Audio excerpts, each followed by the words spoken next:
कहते हैं इंसान तभी हारता है जब वह अपने भीतर छुपी ताकत को देखना बंद कर देता है। आज की कहानी ठीक उसी ताकत को जगाने के लिए है। एक विशाल जंगल था। उसी जंगल के किनारे एक गरीब लकड़हारा रहता था। उसका जीवन बेहद सरल था। सुबह लकड़ियां काटना, दोपहर में उन्हें बेचना और शाम को घर लौट आना। एक दिन वह जंगल में थोड़ा अंदर तक चला गया तो झाड़ियों के बीच हल्की सी कराह सुनाई दी।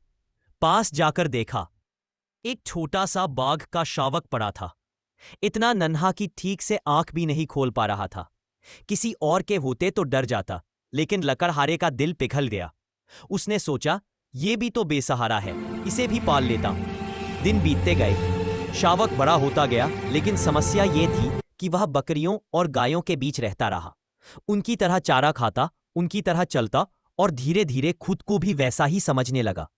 उसने कभी जान ही नहीं पाया कि वह कौन है। एक दिन जंगल में एक असली बाघ आया। उसकी दहाड़ से पूरा जंगल कांप उठा। जानवर इधर उधर भागने लगे और हैरानी की बात यह कि वो बड़ा हो चुका शावक, जो असल में खुद बाघ था, वो भी भागने लगा। वो असली बाघ उसे देखकर चौंक गया।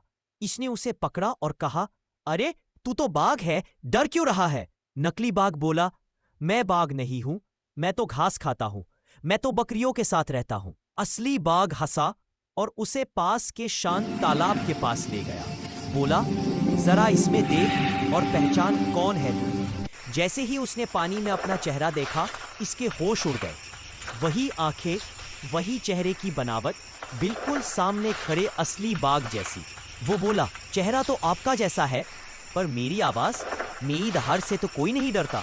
असली बाघ ने कहा, दहाड़ तेरे अंदर हमेशा से है, बस तूने कभी कोशिश नहीं की। उसने उसे दहाड़ने के लिए कहा। पहली बार उसके गले से एक हल्की कांपती हुई आवाज निकली। फिर दूसरी कोशिश में थोड़ी और तेज, और तीसरी बार जंगल गूंज उठा। उसी पल उसे एहसास हुआ कि वह हमेशा से बाघ था, बस गलत संगत ने उसे खुद को भूलने पर मजबूर किया। दोस्तों, यही कहानी हम सबकी है। हम में से कितने लोग हैं जो दुनिया की बातों में आकर खुद को कमजोर समझने लगते हैं, जो अपने भीतर की शक्ति, अपनी क्षमता, अपनी पहचान भूल जाते हैं। लेकिन याद रखो, तुम्हारे अंदर भी वही दहाड़ है। वो ताकत, वो क्षमता, वो हिम्मत पहले दिन से तुम्हारे अंदर है। बस कभी कभी किसी आईने की जरूरत होती है जो हमें हमारी असली पहचान दिखा सके।